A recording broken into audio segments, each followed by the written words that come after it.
Here's the latest audio research news from the transmitter. Many students want to learn to use artificial intelligence responsibly, but their professors are struggling to meet that need. By Tim Requarth. Can we really not detect AI use? What counts as plagiarism? What should I have said in my syllabus?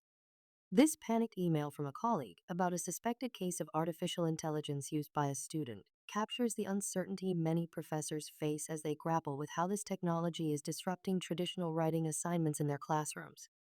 2 years into the generative AI era, data suggests that students are already using AI widely, but professors are still trying to cobble together AI policies with only scattershot guidance from their institutions. Thoughtful adoption is the exception, not the rule. One of the largest AI-focused national surveys of post-secondary instructors to date found that just 14% feel confident in their ability to use generative AI in the classroom. Students are feeling that gap. In a survey conducted at the University of California, Davis late last year, for instance, 70% of undergraduates reported wanting more instruction in AI use, yet only 33% of instructors had incorporated AI into their courses. I observe a similar pattern in my own surveys of hundreds of workshop participants and students. Some 40 to 60% report they use AI tools weekly for writing tasks, yet many feel unsure if they are using them effectively. As one of my students put it, these tools are around and here to stay, so instructors may as well get on board and help us determine how to use them in a reliable and appropriate way. A major fear of incorporating AI into the classroom is that its use can interfere with learning, an intuition supported by research examining how technologies shape cognition. Studies have shown that pilots who rely on autopilot struggle during emergencies, and GPS users lose navigation skills. A more recent large-scale randomized controlled trial comparing high school math students in Turkey using unrestricted ChatGPT, AI-based tutoring, or only textbooks found that although the AI groups did far better on practice problems, 48% better for unrestricted AI and 127% for AI tutoring, subsequent testing without AI was telling. The AI-tutored group's advantage completely disappeared, and the unrestricted ChatGPT group performed 17% worse than controls. The upshot is AI is probably no different from previous cognitive assistive technologies. It may enhance short-term performance, but at the cost of longer-term learning, especially when adopted without guidance or guardrails. Despite these risks, it's tough to argue for an outright ban.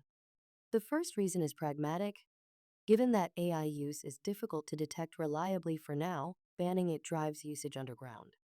The Turkish study shows it's clearly better to use AI as a tutor than as a cheating tool. Anthropic is banking on this approach with its new Claude for Education product. Second, students need training in how to use these tools effectively in their future careers. The truth is that students may not need to master certain skills that previous generations did, simply because AI makes them obsolete. Unfortunately, we don't yet know which skills those are, particularly in scientific writing. I'm not saying that future career needs should be the primary driver of curriculum, but they're worth considering.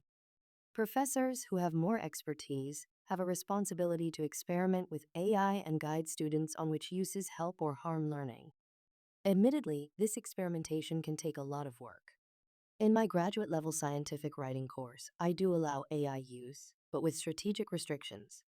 I have a course AI policy stated in the syllabus. Mine is reprinted below, or see New York University's FAQ about teaching an AI for additional sample syllabus statements. The policy explains the course's approach to AI use, transparency requirements, and data privacy protocols. Beyond a course-wide policy, I've found that assignment-specific guidance is also important.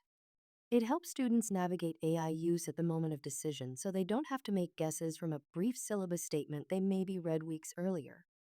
The success of my policy requires buy-in from students. After all, it's difficult to detect unauthorized uses. In the spirit of transparency, I also reveal to students how I have used or will use AI while preparing teaching materials or evaluating assignments. To help students understand how unfettered AI use can impair learning, I use a simple analogy. If you want to lift a heavy barbell, you can either bench press it or use a forklift. But if you want to build physical strength, you must lift the barbell yourself. Your brain is no different. If you use AI to automate the task you're trying to learn, you won't learn it. And to extend the metaphor, why would you invest in a gym membership only to drive a forklift around? Students generally appreciate this straightforward discussion about the relationship between effort, skill development, and the purpose of education. As an example, when students write their specific aims pages, I allow AI to check grammar, analyze the structure of other aims pages, and evaluate adherence to items on a provided checklist. I prohibit students from using AI to generate research ideas, suggest alternative hypotheses, or construct experimental designs. See footnote below for full text, explaining that these are core thinking skills they need to be developing.